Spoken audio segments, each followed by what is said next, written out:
사랑합니다 여러분. 20분 정도의 윤환상 목사입니다. 반갑습니다. 잘 지내셨습니까? 이제 서울도 장마 기간에 이제 들어가는 것 같습니다. 큰 피해 없도록 우리가 합심해서 기도하시면 좋겠습니다. 우리 시그니처하고 신나게 하나님의 말씀에 정독하는 시간으로 들어가 보도록 하겠습니다. 자, 우리가 이제 창세기, 이 창세기는 굉장히 의미가 있는데, 이 창세기도 이제 44장, 45장 이렇게 이제 넘어가고 있습니다. 창세기는 몇 장? 50장까지 있습니다. 그렇죠?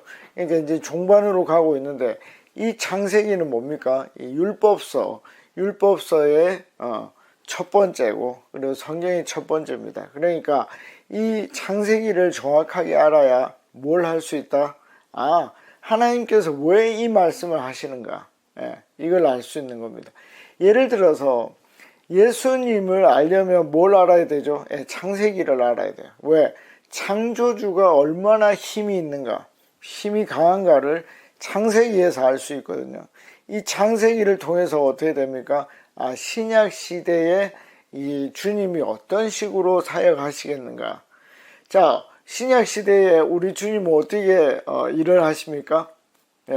창조주처럼 하죠. 죽은 자를 살리시고 귀신을 쫓아내시고 그런 일들을 하게 됩니다. 그런데 이 창조 기사, 창세기의 일을 정확하게 아는 사람은 이 주님이 그 성부 하나님과 같은 존재이구나 하는 걸 우리가 알 수 있는 것입니다. 그래서 그게 굉장히 중요하고, 그 이후에 인간의 타락과 그리고 첫 번째 심판이 나타나죠. 그게 뭡니까? 노아 이야기입니다. 노아 때의 사람들이 벌써 얼마나 타락했는가, 그걸 우리가 알 수 있는 것이죠. 그 후에 어떻게 되죠? 족장들의 이야기가 나옵니다. 누굽니까? 아브라함, 그 다음에는 이삭, 그 다음에는 야곱, 그 다음에 누굽니까? 이 요셉의 이야기까지. 이 이야기가 끝이 나고 출애굽기로 넘어가게 됩니다. 그러니까 그 족장들의 삶, 그 모든 삶을 통해서 뭘 하죠? 하나님을 경배하고 하나님을 의심하고 하나님의 사람으로 되어가는 모든 성화의 단계를 공부할 수 있다. 그러면 뭘 알 수 있죠? 나도 어떤 식으로 성화가 되어갈 수 있겠는가? 나도 어떤 식으로 하나님을 믿어서 큰 사람이 되어갈 수 있겠는가? 그리고 하나님이 주시는 복은 무엇인가? 이런 것들을 모두 다 이 창세기 안에서 알 수 있다는 것입니다. 그런데 제가 원하는 게 뭐죠? 이 윤한성 목사의 생각이 중요한 게 아니라 누구의 생각? 여러분들의 생각이 중요하다는 것입니다. 나는 그러면 이 창세기를 어떻게 볼 것인가? 나는 그러면 이 창세기에 나타나는 우리 하나님을 어떻게 볼 것인가? 그럼 나는 내 삶에서 어떻게 기도하고 어떻게 하나님을 의지해 나갈 것인가 하는 것을 우리가 알 수 있다는 것입니다. 근데 벌써 44장까지 왔고 이제 나머지가 남아 있습니다. 여러분들이 깊이 있게 생각을 해보시고 여러분들의 결론을 얻으시면 좋겠습니다. 자, 우리 말씀 속으로 들어가 봅시다. 자, 지난 시간에 우리가 창세기 44장 16절까지 했습니다. 자, 그게 뭐였습니까? 어떤 내용이었습니까? 희생의 자유함. 유다가 모든 일을 내가 책임지겠다. 자, 지난주에 여러분들이 희생해 보셨습니까? 그래, 내가 책임질게. 그래, 내 탓이야. 어떻게 됐습니까? 아마 굉장히 자유롭게 됐을 것입니다. 여러분들이 한번 해보십시오. 그러면 정말, 그러니까 누가 알아주기 위해서 그래, 내 잘못이지 이런 게 아니라 진짜 내 마음이 이 일에 대해서 내가 책임지겠다. 이렇게 되면 여러분들 마음속에 뭐가 생긴다? 자유함이 생긴다. 자유함이 생깁니다. 그래서 여러분들이 그 희생의 자유함을 꼭 경험해 보면 좋겠습니다. 자, 오늘은 17절입니다. 요셉이 이르되 내가 결코 그리하지 아니하리라. 잔이 그 손에서 발견된 자만 내 종이 되고 너희는 평안히 너희 아버지께로 도로 올라갈 것이니라. 아멘. 자, 이게 뭡니까? 너무 유다가 강력하게 나오니까 요셉이 겁이 났죠. 그러니까 너무 강력한 희생을 요구하면 주위 사람들이 말리게 되어 있습니다. 그냥 하는 소리가 아니고 진심으로. 요셉은 당황했고 그 일에 대해서 이 잔이 있는 사람만 그렇게 될 것이다 라고 얘기를 했습니다. 자, 18절입니다. 유다가 그에게 가까이 가서 이르되, 이제는 더 정확하게 유다의 마음을 요셉에게 털어놓는 것입니다. 그래서 이 유다가 참 대단하다 하는 것입니다. 자기가 책임지려고 하고 그 책임지는 것에 대해서 하나님은 자유함으로 갚아주셨습니다. 내 주여, 원하건대 당신의 종에게 내 주의 귀에 한 말씀을 아뢰게 하소서. 주의 종에게 노하지 마소서. 주는 바로와 같으심이니이다. 자, 여러분 재밌죠? 이 얘기는 그냥 단순한 아부가 아니에요.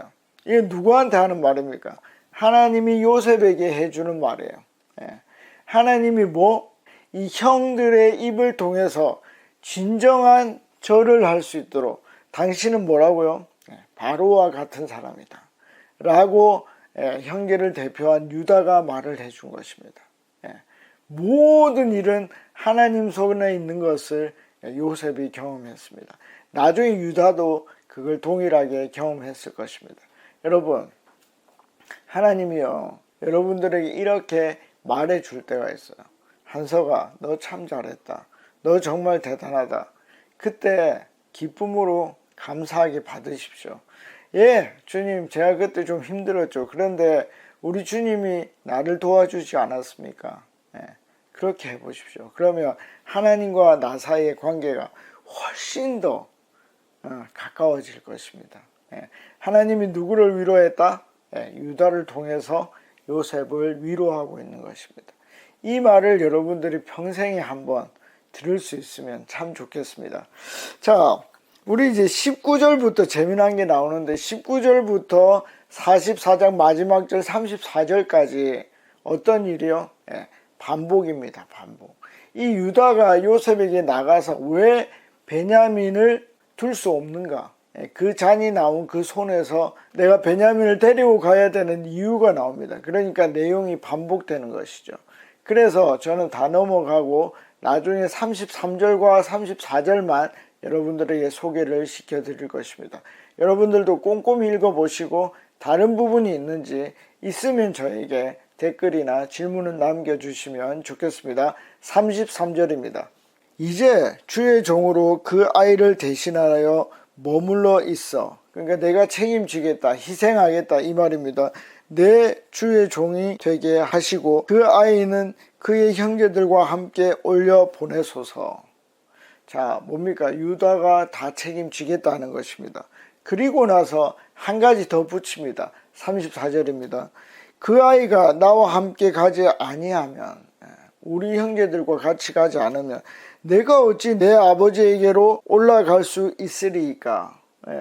왜 못 올라간다는 겁니까? 뒤에 이유가 나옵니다. 두렵건대. 이 두렵건대는 예의를 갖춘 말이라 합니다.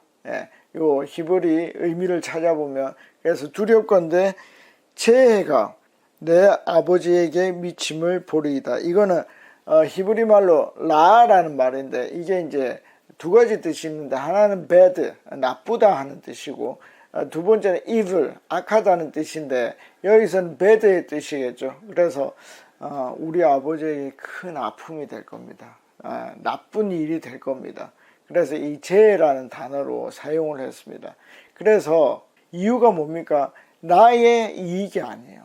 나의 이익이 아니라 막내 베냐민에 대한 이익과 아빠에 대한 이익이 있는 겁니다. 그래서 그 이익 때문에 내가 이 아이를 데리고 가야 되겠습니다. 자, 이 얘기를 들었을 때 요셉은 어떤 반응을 했을까요? 엄청난 반응이 나옵니다. 우리 45장 1절로 넘어가 보도록 하겠습니다. 요셉이 시종하는 자들 앞에서 그 정을 억제하지 못하여 소리질러. 감정적이라는 부분 좋다 말씀드렸죠. 이 억제가 안 됩니다. 아까도 울었거든요. 그러니까 이제 억제가 안 되고 어떻게 됩니까? 모든 사람을 자기에게서 물러가라 하고, 이제 누구만 남습니까? 그 형제들에게 자기를 알리니. 그러니까 제가 말했잖아요. 굳이 옛날에 했던 일, 이 잔을 넣고 돈을 넣고 그런 일을 하냐. 저 같았으면 미리 내가 요셉이다 라고 적정한 때에 말을 했을 텐데 이제야 요셉은 감정에 북받쳐서 이렇게 하고 있습니다. 제가 말씀드렸죠. 제가 마음에 안 든다고 하나님의 일이 잘못된 건 아니다. 예, 그리고 저는 하나님의 일을 그대로 받아들인다. 그래서 그게 가장 적당한 일이었다고 생각을 합니다. 자기는 알렸고 그때 그와 함께한 다른 사람이 없었더라. 그러니까 이집트 사람들은 없었습니다. 2절입니다.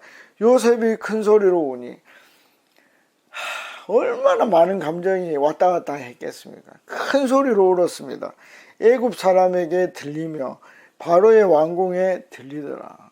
이게 이제 제가 볼 때는 과장된 표현인데 아주 크게 울었다 하는 얘기인 것 같습니다. 그러니까 첫 번째로는 진짜 크게 울었다는 의미가 될 것이고, 두 번째로는 뭡니까? 이 총리 관사가 어디요? 궁이랑 거의 붙어 있다, 이렇게 볼 수도 있는 것이고, 세 번째는 제가 앞에서 말했듯이 그 감정이 억제되지 못하고 큰 소리로 울게 되었다, 이렇게 볼 수 있을 것입니다. 그래서 이 문장에 대해서도 여러분들의 어떤 자기의 생각을 가져보시면 좋을 것이다 하는 것입니다. 3절입니다. 요셉이 그 형들에게 이르되 나는 요셉이라 내 아버지께서 아직 살아 계시니까. 이게 정말 궁금하겠죠. 야곱이 살아 계십니까? 형들이 그 앞에서 놀라서 대답하지 못하더라. 왜 그렇죠? 왜 질문을 했는데 답을 못합니까?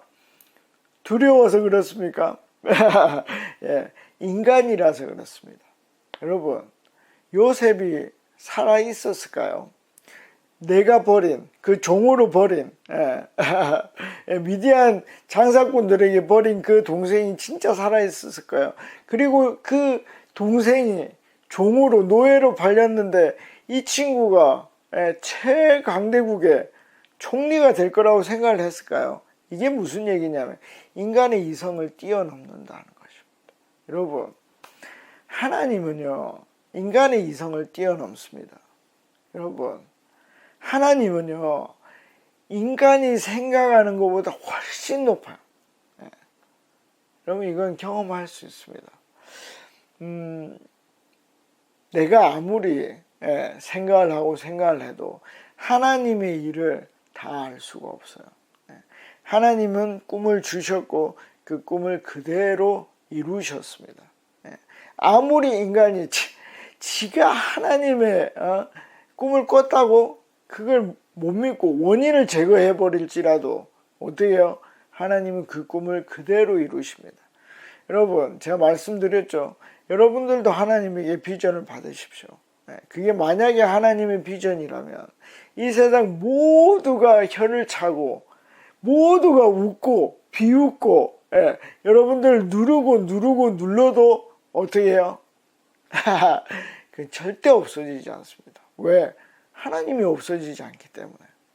근데 반대로 내가 아무리 큰 꿈을 꾸고 내가 아무리 높은 수단과 나의 수준을 끌어올린다 할지라도 그게 하나님이 주지 않은 비전이면 어떻다고요? 아무 성과를 낼 수가 없습니다. 아무리 노력해도. 이제 지나면 요셉을 모르는 바로가 올라옵니다. 바로가 아무리 이스라엘 백성들을 붙잡아 두려고 해도 하나님을 이길 수는 없습니다. 근데 생각보다 많은 사람들이 하나님께 도전합니다. 왜냐하면 하나님은 눈에 보이지 않거든요. 근데 물리학을 해보고 특별히 눈에 보이지 않는 것들을 공부해 보면 눈에 보이지 않는 것들의 힘이 생각보다 크다는 것을 알 수 있습니다. 여러분, 하나님은요, 숨어 있는 것 같이 보이죠. 그것은 우리가 그렇게 느끼는 것입니다. 하나님은 왕이십니다. 만왕의 왕이십니다. 근데 왜 숨어 있습니까? 하나님은 역사하십니다. 그걸 꼭 경험할 수 있으면 좋겠습니다. 하나님의 이성을 어떻게 크게 이기신다. 크게 승리해버린다는 것을 알 수 있습니다. 그 노예가 이집트의 총리가 됩니다. 그걸 볼 수 있습니다. 그래서 그걸 몰라서 놀라서 아무 말도 할 수 없는 것입니다. 자, 4절입니다. 요셉이 형들에게 이르되 내게로 가까이 오소서. 그들이 가까이 가니 이르되 나는 당신의 아우 요셉이니 당신들의 애굽의 판자라. 사실을 얘기하는 것입니다. 그리고 5절입니다.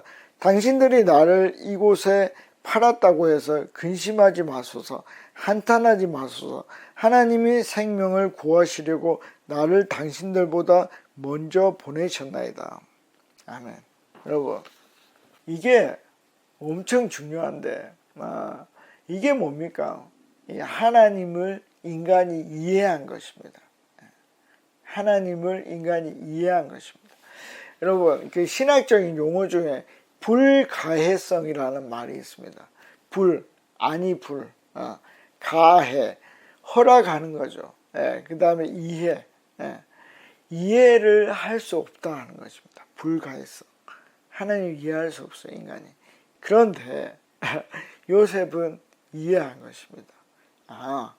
나를 정말 힘들게 만든 이유가 이스라엘 백성들을 살리기 위해서구나. 내 아버지를 살리기 위해서구나. 내 형제를 살리기 위해서구나. 그게 깨달아지는 시점이 와요.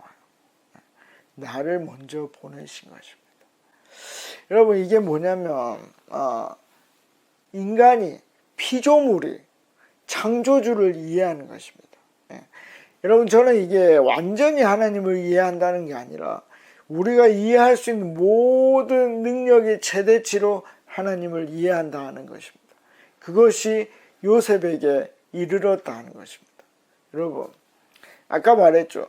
인간의 이성은 하나님을 이해할 수 없어요. 그런데 지금 요셉은 하나님을 이해하고 있는 것입니다. 나를 이래서 보냈구나. 이래서 나를 생고생을 시켰구나. 여러분, 사람을요, 겸손하게 하는데 하나님이 생고생을 시킬 수가 있거든요. 그런데 나중에 이해가 됩니다. 하나님이 이래야 나를 높이시겠구나. 그게 이해가 되면 다음에 생고생이 오잖아요. 어떨까요? 기쁘게 받아들입니다. 왜요? 하나님이 나에게 선물을 준 거기 때문에. 이게 이해가 되는 거예요. 그러면서 하나님과 내가 성장해 나가는 거예요. 그러면서 나중에 온전한 연합을 이루는 것입니다. 하나님과 내가 연합을 이루는 거예요. 그게 하나님이 인간을 만들어가는 것입니다. 그러면 이 요셉은 어떻다고요? 그 단계에 들어간 것입니다. 조금 더 읽어보겠습니다. 그러면 더 이해가 빨라질 수 있습니다. 6절입니다. 이 땅에 2년 동안 흉년이 들었으나 아직 5년은 밭갈이도 못하고 추수도 못할지라. 그러니까 이제 지금 미래의 일을 설명을 해줍니다. 그러면서 7절, 하나님이 큰 구원으로 당신들의 생명을 보존하고 당신들의 후손을 세상에 두시려고 나를 당신들보다 먼저 보내셨나이다. 이게 뭡니까?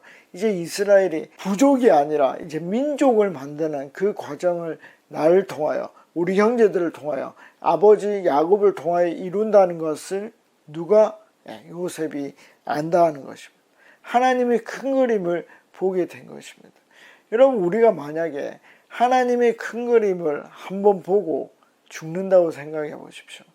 그것은요, 상상할 수 없는 기쁨, 그것을 알게 되는 것입니다. 하나님은 우리에게 그걸 허락하셨습니다.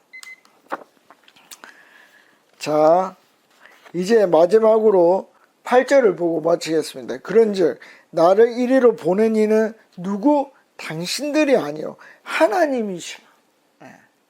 하나님이 나를 보냈다는 것입니다. 하나님이 내가 이런 일을 하게 했고, 하나님이 나를 거기로 가게 했고, 하나님이 나를 어떤 자리에 두셨다는 것입니다. 그게 확신이 들면 두려움이 없어지고 평안해지는 것입니다. 피조물은 그게 확신이 되지 않으면 늘 불안할 수밖에 없습니다. 이게 놀라운 것입니다. 하나님이 나를 바로에게 아버지로 삼으시고 존경하는 조력자, 카운셀러로 둔 것입니다. 그 온 집에 주로 삼으시며 애굽 온 땅의 통치자로 삼으셨나이다. 왜?